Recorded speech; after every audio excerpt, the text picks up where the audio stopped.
Abençoados e abençoadas, graça e paz. Hoje, quinta-feira, 9 de maio de 2024, eu estou aqui para gravar mais uma pérola da graça de Deus, uma porção da palavra eficaz, da palavra viva, ação doutrina, o evangelho que fora revelado ao apóstolo Paulo, conhecido antes como Saulo de Tarso, um judaizante perseguidor, mas que agora, ao receber a revelação, se torna perseguido. Paulo, nos seus dias, naquele aion, ele fala da inconstância dos Gálatas. E aí ele escreve aos irmãos da Galácia, no capítulo 1, no versículo 8, quando ele diz assim: mas ainda que nós mesmos, ou um anjo do céu vos anuncie outro evangelho, além do que já vos anunciamos, ele disse, seja anátema. O tema de hoje é Paulo, ele chama o evangelho da religião de outro evangelho e diz que é anátema, que significa maldição. O Cristo Nazareno, ele confiou a Pedro o evangelho da circuncisão, para que este evangelho da circuncisão fosse pregado ao mundo de Israel. Marcos 16, 15. E o crer era na mente. Crendo, eles seriam livres da grande tribulação que estavam por vir. E o Cristo Nazareno, ele veio para cumprir a lei, pois todo o povo de Deus estava debaixo da maldição da lei, pois não conseguira cumprir. Então foi preciso que a manifestação de Deus acontecesse como ocorreu, e ele, nascido de mulher, um judeu, cumpriu toda a lei. E ao cumpri-la, disse tetelestai, que quer dizer estar consumado. Mas muitos ainda viviam nos rudimentos da lei de Moisés. O véu ainda estava posto sobre muitos.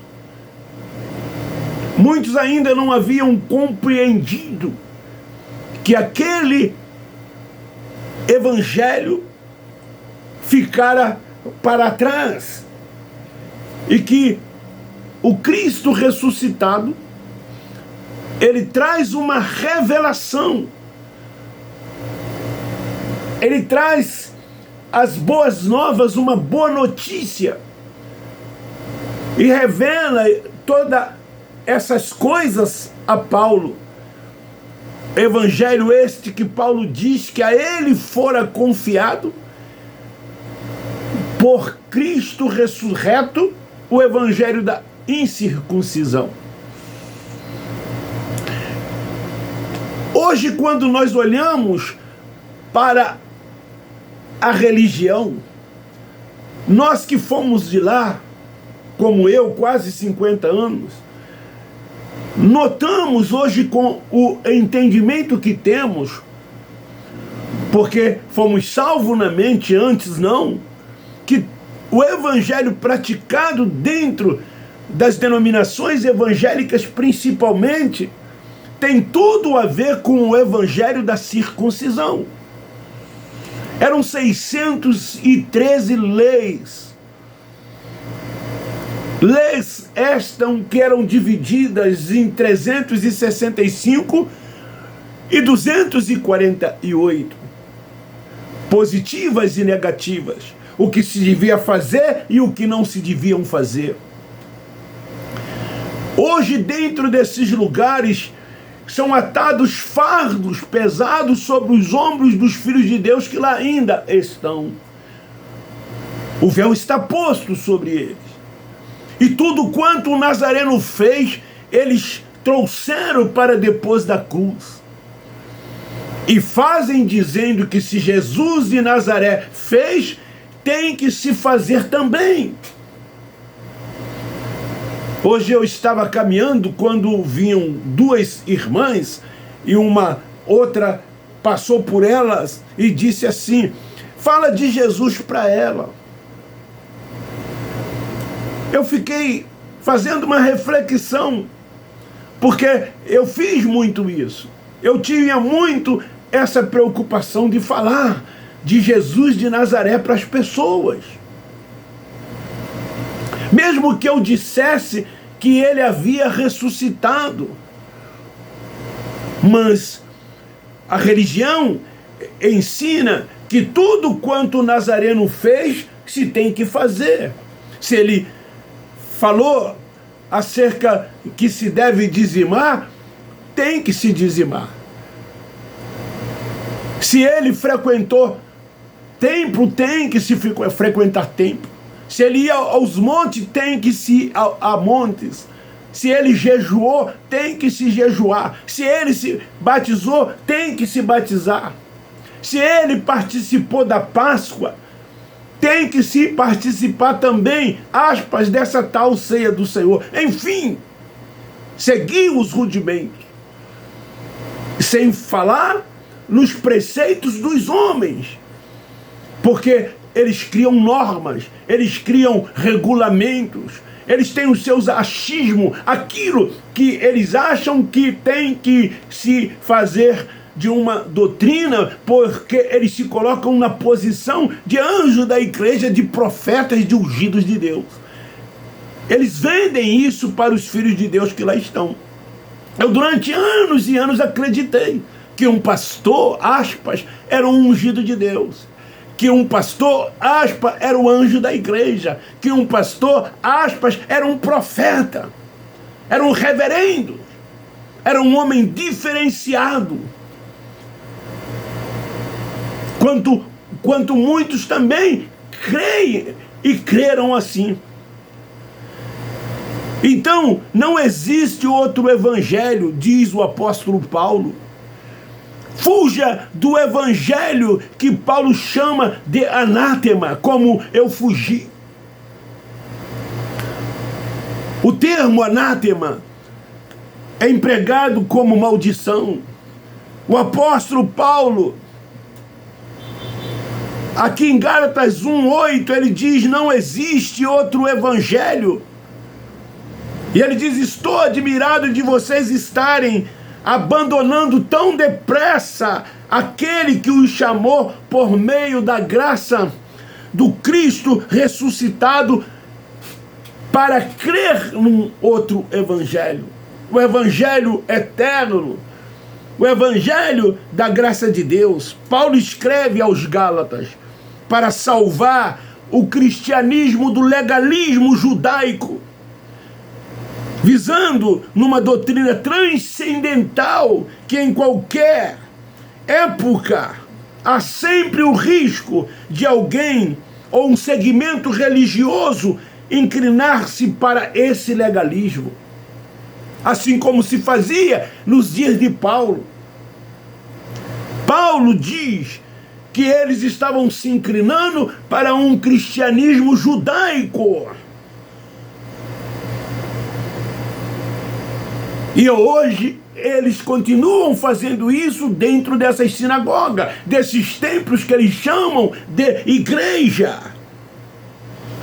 São inclinados eles para um legalismo. Há uma lista do que se tem que fazer, do que se tem de deixar de fazer, assim como as 613 leis do Torá. Os 12 apóstolos foram chamados pelo Nazareno. Mas Paulo não o conheceu pessoalmente, não conviveu com ele. Paulo não foi chamado por parte de homens alguns. Ele deixa isso muito bem claro. Eu não fui chamado por intermédio de homem algum, porém pelo Cristo ressuscitado.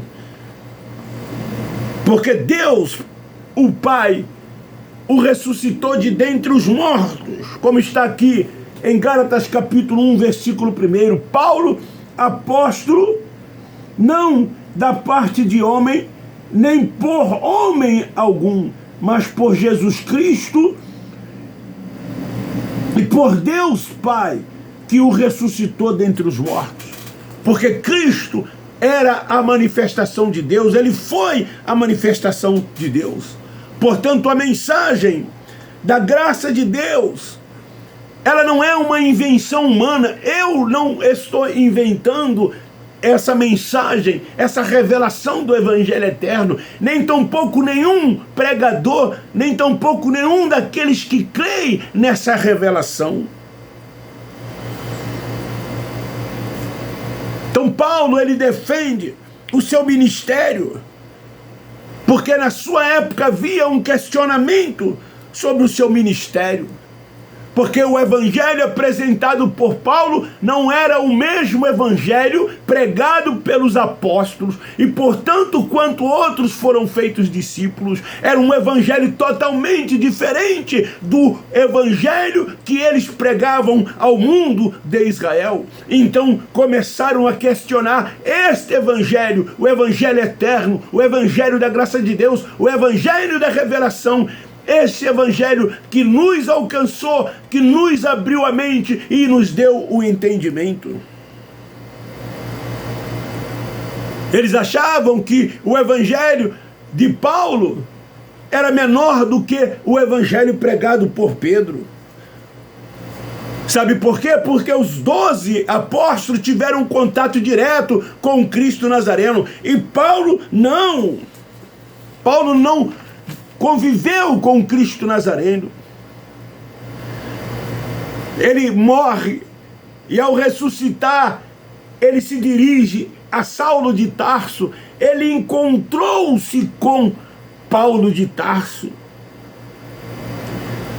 Já estava ressuscitado, ressurreto, quando ele esteve com os discípulos. Jesus era homem e Deus. Com Paulo era somente Deus.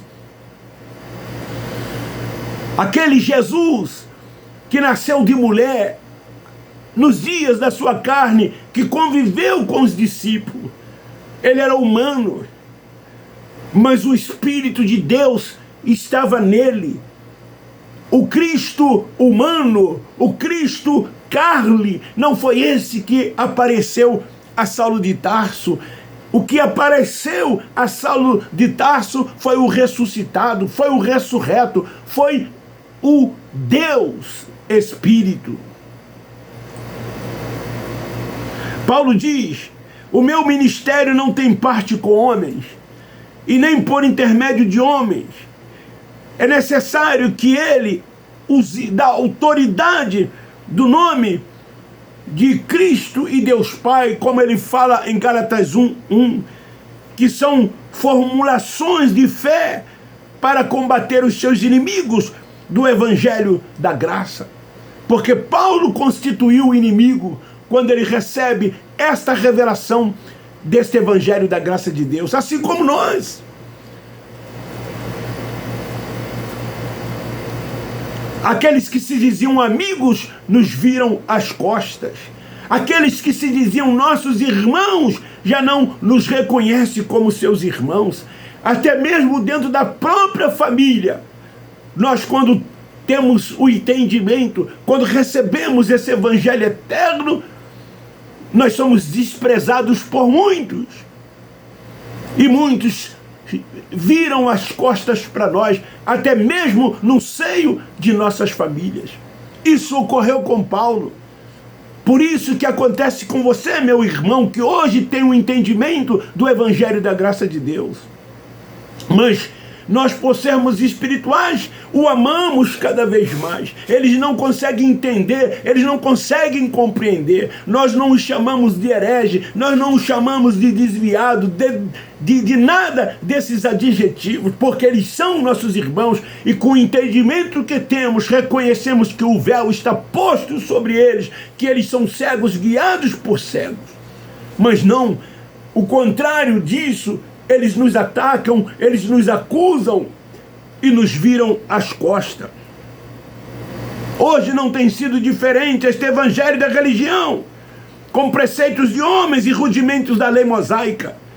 Eles imperam nesses lugares, com fardos cegando as pessoas e algemando as pessoas, colocando sobre as pessoas este véu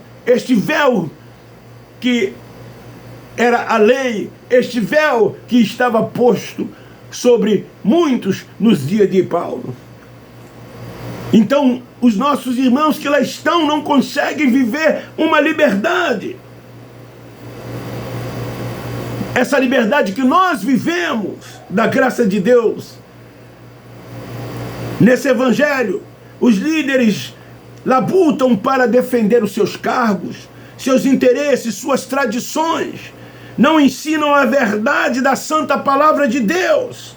Seus ensinamentos são apenas bajulações de comodismo. São seus interesses, suas conveniências. Estão mais interessados em aparência, em viver de status, de viver em plena mordomia, às custas do suor de cada um dos filhos de Deus que lá estão. Então Paulo, nos seus dias, se admira que estejais passando tão depressa. Ele diz isso aos irmãos da Galácia, daquele que vos chamou na graça de Cristo para outro evangelho. Que outro evangelho é esse? O evangelho eterno, o evangelho da graça de Deus. Então Paulo diz, o qual não é outro senão que há alguns que nos perturbam e querem perverter o evangelho que eu prego, querem perverter este evangelho que eu anuncio. Então Paulo diz, mais ainda, que nós, ou mesmo um anjo, vindo do céu, vos pregue um outro evangelho, que vá além do que vos temos pregado, é maldito, é anátema. Paulo afirma isto com muita convicção. Nos dias de Paulo havia um grupo que estava perturbando. Diz aqui, no capítulo 1, no versículo 7, o qual não é outro, mas há alguns que vos inquietam e querem transtornar o evangelho de Cristo. O pleno entendimento do evangelho da graça. Não é isso que acontece também nos dias de hoje? Eles dizem e ensinam que para o evangelho ser perfeito, deve praticar, juntamente com preceitos dos homens, tradições, trazem até a lei de Moisés, retornam ao legalismo. Então Paulo diz, se eles fazem isso, eles estão pervertendo o evangelho da graça de Deus. É isso que Paulo diz que eles fazem dentro deste lugar. Eles agem como bebês. Paulo chama de criança. Paulo chama de neófitos inconstantes na fé, que receberam, sim, mas mudaram para um outro evangelho. Esse evangelho da religião é um evangelho adulterado. E Paulo diz, há um só evangelho agora. Que evangelho agora que Paulo diz que existe? O evangelho do Cristo ressuscitado, do Cristo ressurreto.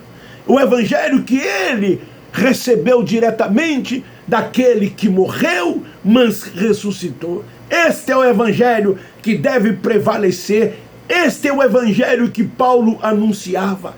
Paulo agora se via adulto, espiritualmente falando, não voltado mais para o mundo carnal, para a prática das obras, para a lei de Moisés.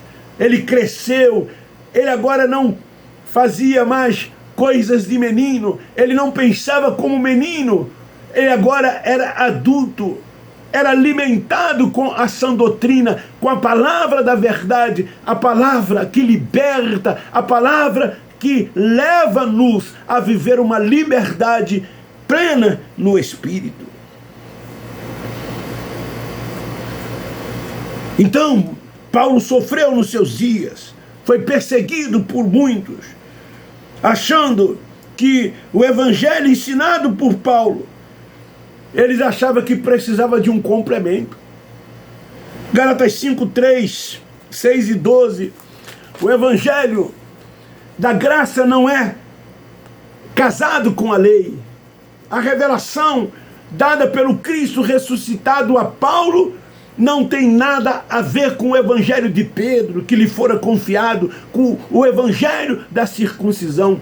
Então este evangelho que nós vivíamos anos e anos dentro desses lugares e que muitos dos nossos irmãos vivem hoje, não tem nada a ver com o evangelho revelado pelo Cristo ressuscitado. O fato de Paulo amaldiçoar esses hereges, ele mostra a seriedade do assunto. Estão propagando outro evangelho, privando os cristãos de uma liberdade, aquela liberdade com que Cristo vos libertou. Este evangelho da religião transfere para o homem as honras, a glória, tudo isso que são atributos exclusivos de Deus. É isso que esses homens têm. Esses homens que têm títulos, que se chamam pastores, apóstolos, evangelistas, só faltam serem chamados de semideuses. Eles querem honra, eles querem status. Vejam dentro desses templos, cadeiras centrais, o púlpito é deles, o microfone é deles, a ordem parte deles, as decisões parte deles, as atenções são tão somente para eles. O evangelho que eles oferecem é um evangelho cheio de recursos humanos. Mas Paulo, inspirado pelo Espírito Santo, revela a atitude de indignação para com aqueles que procuram perverter o evangelho original do Cristo ressuscitado, aqueles que querem mudar a verdade do testemunho de Paulo. Se sentiam incomodados com Paulo, como hoje eles se sentem incomodados conosco que pregamos este evangelho, o evangelho da graça de Deus. Paulo disse: o meu compromisso é com Deus. Eu não tenho compromisso nenhum com os homens. Gálatas 1:10. Então esta é a palavra. Este é o evangelho. O evangelho revelado pelo Cristo ressuscitado, pelo Pai dos Espíritos que habita no nosso espírito. Esse é o evangelho que nos mostra que a igreja não é mais física. O da religião diz que é física, porque o templo eles chamam de igreja. Eles precisam de um espaço físico, eles precisam de um homem sobre as suas vidas que se diz ter uma autoridade espiritual sobre eles. A igreja é espiritual, ela não é física. A Nova Jerusalém é espiritual. Nós somos espirituais, o nosso mundo é espiritual, nós estamos voltados tão somente para as coisas do alto, para as coisas de cima, para as coisas de Deus. Nós não temos nada a ver com carne e sangue, nós não temos nada a ver com este mundo. O nosso mundo é outro, o nosso mundo é diferente. Tudo o que está ocorrendo ao nosso redor, nós apenas agradecemos porque sabemos que Deus, tudo é a vontade de Deus, Ele age como quer, Ele faz como Ele quer, tudo está sob o seu controle, nada escapa das suas mãos. Essa é a mais pura verdade. Então este evangelho é o evangelho que Paulo recebera do Senhor e que hoje nós fomos alcançados por ele. Hoje temos o entendimento. Hoje nós não temos sentimentos de culpa algum, consciência pesada algum. Não nos preocupamos em ir a templo. Nós não frequentamos nenhum espaço físico. Não vivemos debaixo de rudimentos, nem debaixo de preceitos. Somos filhos de Deus. Romanos 8,14, como os filhos de Deus, somos tão somente guiados e dirigidos por Ele. Então, se tu gostou, dê um like, divulgue e compartilhe. Me ajude a fazer este canal crescer. Eu termino dizendo, nós da graça de Deus amamos vocês.